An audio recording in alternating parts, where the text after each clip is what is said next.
and free government in casting off the chains of poverty. But this peaceful revolution of hope cannot become the prey of hostile powers. Let all our neighbors know that we shall join with them to oppose aggression or subversion anywhere in the Americas. And let every other power know that this hemisphere intends to remain the master of its own house.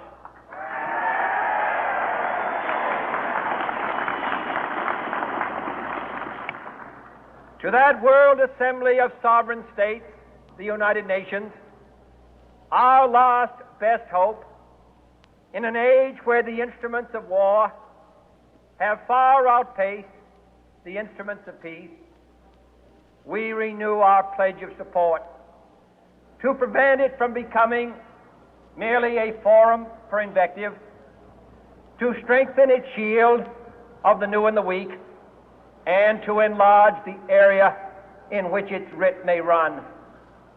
Finally, to those nations who would make themselves our adversary, we offer not a pledge, but a request that both sides begin anew the quest for peace.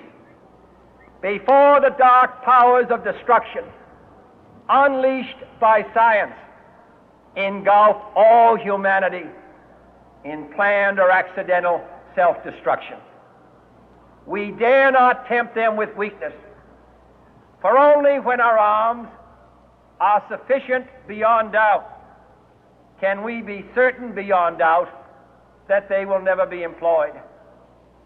But neither can two great and powerful groups of nations take comfort from our present course, both sides overburdened by the cost of modern weapons, both rightly alarmed by the steady spread of the deadly atom, yet both racing to alter that uncertain balance of terror that stays the hand of mankind's final war. So let us begin anew, remembering on both sides that civility is not a sign of weakness, and sincerity is always subject to proof. Let us never negotiate out of fear, but let us never fear to negotiate.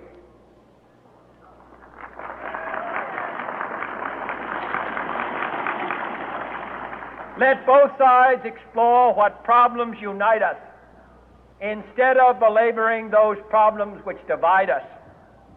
Let both sides, for the first time, formulate serious and precise proposals for the inspection and control of arms, and bring the absolute power to destroy other nations under the absolute control of all nations.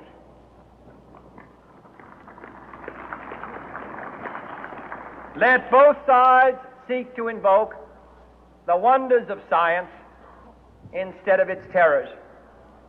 Together, let us explore the stars, conquer the deserts, eradicate disease, tap the ocean depths, and encourage the arts and commerce. Let both sides unite to heed in all corners of the earth the command of Isaiah to undo the heavy burden and let the oppressed go free. And if a beachhead of cooperation may push back the jungle of suspicion, let both sides join in creating a new endeavor, not a new balance of power, but a new world of law, where the strong are just and the weak secure and the peace preserved. All this will not be finished in the first 100 days, nor will it be finished in the first 1,000 days, nor in the life of this administration, nor even perhaps in our lifetime on this planet. But let us begin.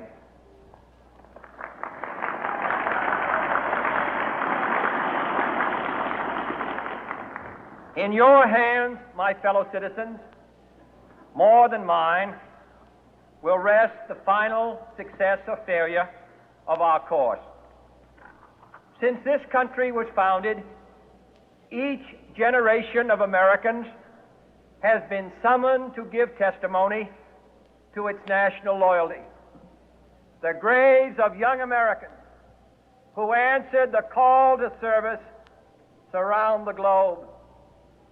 Now the trumpet summons us again, not as a call to bear arms, though arms we need, not as a call to battle, though in battle we are, but a call to bear the burden of a long twilight struggle, year in and year out, rejoicing in hope, patient in tribulation, a struggle against the common enemies of man, tyranny, poverty, disease, and war itself. Can we forge against these enemies a grand and global alliance, north and south, east and west, that can assure a more fruitful life for all mankind? Will you join in that historic effort?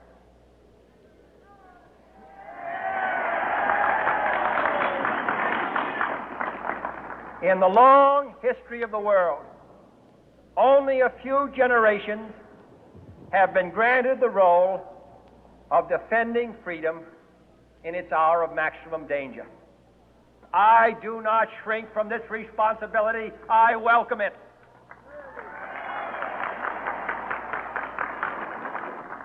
I do not believe that any of us would exchange places with any other people or any other generation. The energy, the faith, the devotion which we bring to this endeavor will light our country and all who serve it. And the glow from that fire can truly light the world. And so, my fellow Americans, ask not what your country can do for you. Ask what you can do for your country.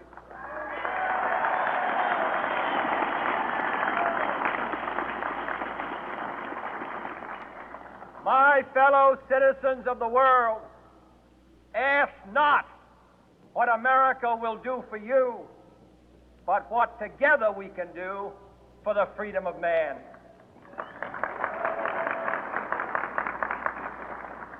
Finally, whether you are citizens of America or citizens of the world, ask of us here the same high standards of strength and sacrifice which we ask of you.